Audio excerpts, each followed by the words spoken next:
AVT বা auditory verbal therapy কি? AVT হলো একটি লিসেনিং বেস থেরাপি যেখানে হিয়ারিং এইড বা কক্লিয়ার ইমপ্ল্যান্ট ব্যবহার করে শিশুকে শব্দ শুনতে, শব্দের মানে বুঝতে, ভাষা শিখতে এবং কথা বলতে ধাপে ধাপে প্রশিক্ষণ দেওয়া হয়। হিয়ারিং এইড বা কক্লিয়ার ইমপ্ল্যান্টের মাধ্যমে শব্দ শোনার ক্ষমতা বাড়িয়ে শুধু শোনার ভিত্তিতে ভাষা শেখানোটাই অডিটরি ভার্বাল থেরাপির মূল লক্ষ্য। অডিটরি ভার্বাল থেরাপি কিভাবে কাজ করে? এভিটি এর মূল ধারণা হলো প্রথমে শব্দ শোনা, তারপর সেই শব্দের অর্থ বোঝা, এরপর ভাষা তৈরি করা, শেষ ধাপে সাবলীলভাবে কথা বলা। এটি অডিটরি ব্রেন তৈরি করে। কারা এভিটি থেকে উপকার পায়? হিয়ারিং লস থাকা শিশু, হিয়ারিং এইড ব্যবহারকারী, কক্লিয়ার ইমপ্ল্যান্ট ব্যবহারকারী।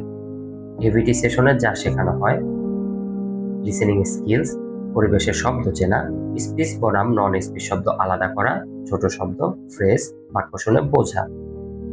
ল্যাঙ্গুয়েজ ডেভেলপমেন্ট, শব্দ ভান্ডার বৃদ্ধি, দৈনন্দিন কথার ভাষা শেখা, সিম্পল থেকে কমপ্লেক্স বাক্য বুঝতে শেখানো। স্পিচ ডেভেলপমেন্ট, উচ্চারণ, ভয়েস কন্ট্রোল, শব্দের দৈর্ঘ্য, জোর এবং ছন্দ। কেন অডিটরি ভার্বাল থেরাপি এত কার্যকরী? শিশুর লিসেনিং ব্রেন দ্রুত উন্নত করে, ভোকাবুলারি ও স্পিচ ক্লিয়ারিটি বাড়ে, কমিউনিকেশন উন্নত হয়। একাডেমিক শেখায় সাহায্য করে, শিশুকে স্পোকেন ল্যাঙ্গুয়েজ ব্যবহারকারী সমাজে অন্তর্ভুক্ত করে।